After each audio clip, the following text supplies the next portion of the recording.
Olá, pessoas lindas, que Deus abençoe a vida de todos vocês, amém?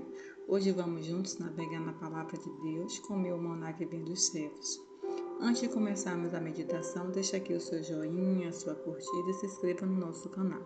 Aqui não falamos de religião, e sim da palavra de Deus, pois quando Jesus passou aqui na terra, ele não carregava placa de igreja nem denominações A, B ou C, e sim a palavra do Pai, para despertar do sono, pois a palavra de Deus ela nos alimenta e nos desperta e combatemos o nosso adversário, que é o nosso inimigo, o diabo, que a nossa luta ela é espiritual. Eu costumo dizer que nada é por acaso, mas sim tudo existe um propósito. Mas para chegarmos ao propósito é necessário suportar o processo. Amém? Vamos meditar na palavra do Senhor. Louvado seja o nome do nosso Senhor, aquele que é o único digno de toda a honra, glória e louvor. Querido Deus e amado Pai, nos colocamos diante da sua presença para que o Senhor abra nosso entendimento, nos dando sabedoria e discernimento, que o Senhor venha repreender qualquer desvio, qualquer pensamento contrário da sua palavra. Que não seja a minha boca, mas sim a sua. Fala conosco, Senhor. Desde já agradecemos em nome do Pai, do Filho e do Espírito Santo. Amém. Graças a Deus.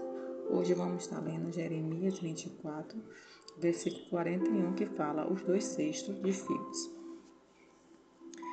Fez-me o Senhor ver, e eis 2/6 de figos, posto diante do templo do Senhor. Depois que Nabucodonosor, rei da Babilônia, levou em cativeiro a Jeconias, filho de Joaquim, rei de Judá, e os príncipes de Judá, e os carpinteiros e os ferreiros de Jerusalém, e os trouxe à Babilônia. Um cesto tinha figos muito bons, como os figos temporãos, mas os outros cestos tinham figos muito ruins, que não se podiam comer de ruins que eram. E disse-me o Senhor: Que vês tu, Jeremias? Eu disse figos, os figos bons, muitos bons, e os ruins, muitos ruins, que não se podem comer de ruins que são.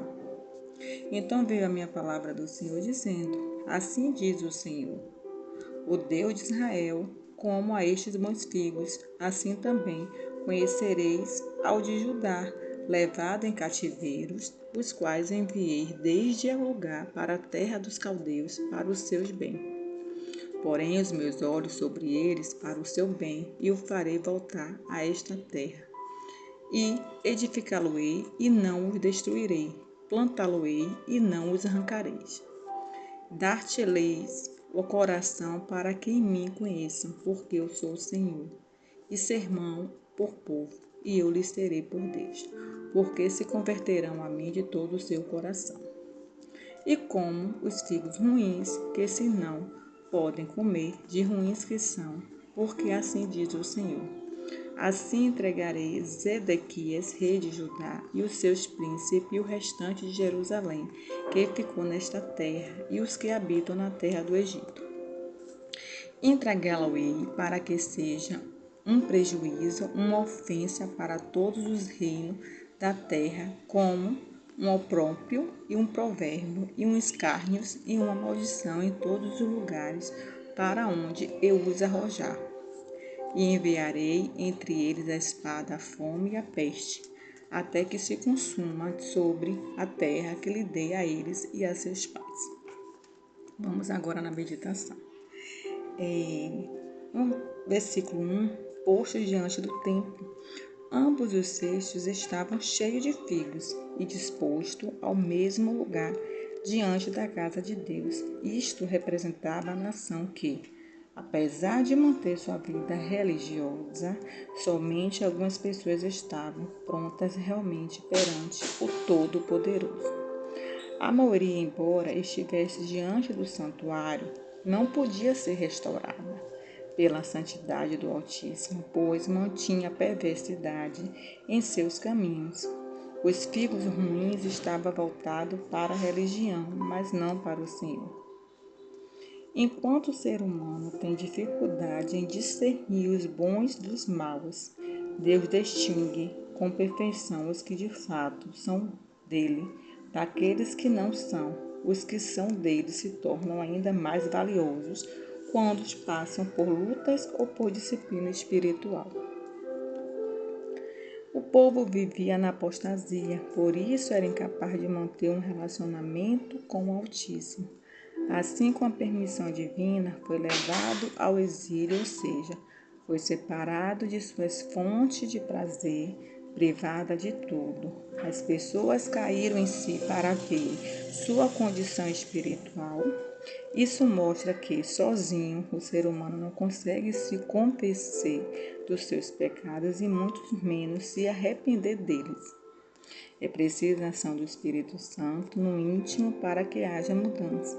Contudo, ele só age quando vê o desejo de uma pessoa em conhecê-lo e o esforço dela em negar o seu querer em prol da vontade de Deus. Este é o processo do nascimento de uma nova criatura.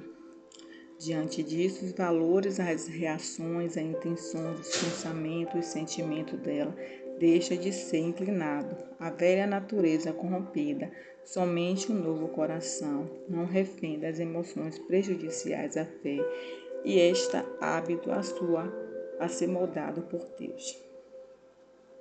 Se converter de todo o coração significa se converter com todo entendimento, isto é, quando a palavra é reveladamente humana por meio do Espírito Santo, a pessoa compreende perfeitamente a vontade de Deus e assim toma a decisão de praticá-la.